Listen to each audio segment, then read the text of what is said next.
Hey everyone, my name is Jark, and today we're going to be looking over the PVE build for Blade Dancer, but it's the rotation. So in a few of my videos I've showed the PVE build, the PvP build, all that stuff, and I've had a request to kind of show like how you actually use it and like how it works in combat. It's pretty easy. It's not like too many mechanics, but I'll just show kind of the basic stuff. So first course you're going to start with 2, so you'll Z 2 and then C, and that's just how you start, and then you go in your lightning stance, whatever. DPS. The next thing I do is usually I'll use 3 because it gives you a lot of focus back, and then I'll use V.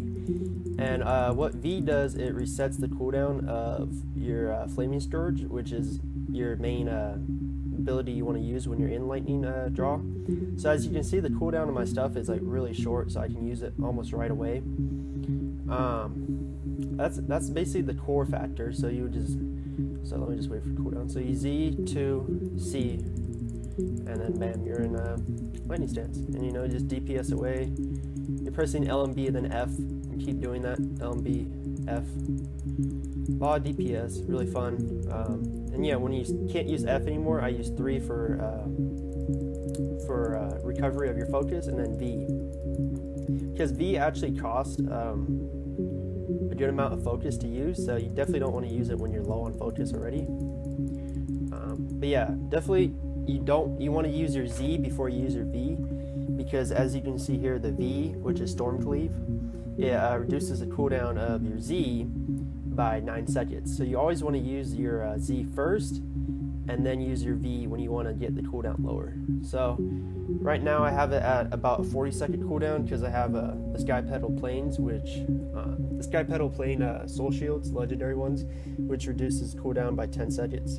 I'm working on getting the full set, which I will pretty soon actually. But yeah, that's basically it. So you just definitely want to use Z, then 2, then engage, then C. And just DPS, L and B, F, L and B, F, over and over. Then you just keep going, and then when you finally get really low on focus and you can't F anymore, I use 3 for recovery, and then V. And then as you can see, the Flaming Scourge is almost up again. So basically, almost when you're out of F again, you can use your Z again. That's like the main DPS rotation.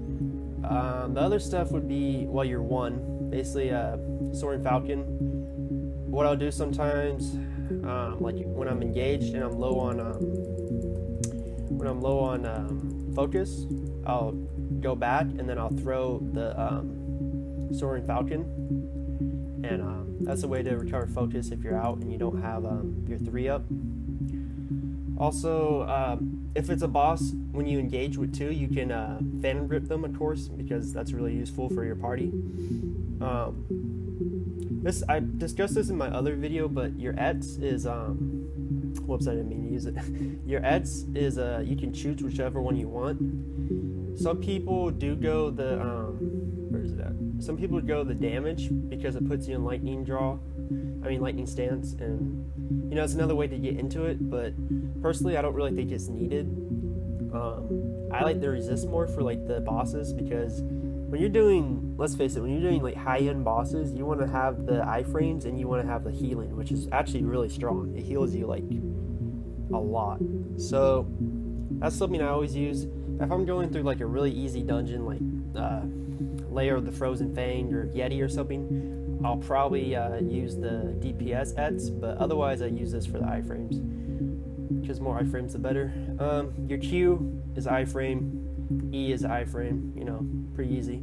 Definitely want to practice those so you can time it, which is really important for PvE, because if you don't time it just right, you won't get the iframe, which really sucks. Of course, your bat step is iframe.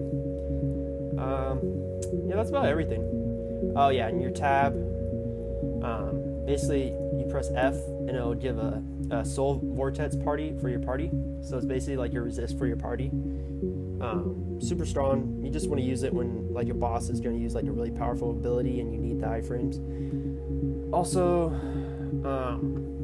when you're in lightning draw, I think lightning stance, I don't know why I keep saying lightning draw. This is lightning jaw, but lightning stance. I have a blade guard. Basically, it's really useful for PVE because you can dodge a lot of abilities, or not dodge, but parry.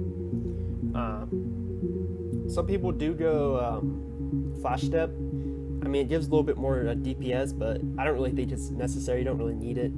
I think the parry actually, combined with the iframe here and the parry, you actually are a pretty good tank. And then if you use your Qs and your Es correctly, you actually can tank pretty damn good. So, not that you don't really need to tank if you have a blade master or something, but if you had to, you actually could, which is pretty neat. And still have good DPS. So yeah, that's just the main thing. So, Z2, lightning jaw, LMB, LMBF, that combo. LMBF, just keep doing it. Yeah, pretty easy. Then 3V, and yeah, that's about it. It's pretty easy. Blade Dancer, it's not like huge mechanics. You just kind of, just the main number one thing, you just want to make sure you Z, and then use your Storm Cleave. Like, never use Storm Cleave and then this, because it's just a waste. You definitely want that cooldown reduction. So that's the main build for Blade Dancer. It's pretty easy. Yeah, that's about it. Leave a like if you liked, and I'll see you guys in the next one.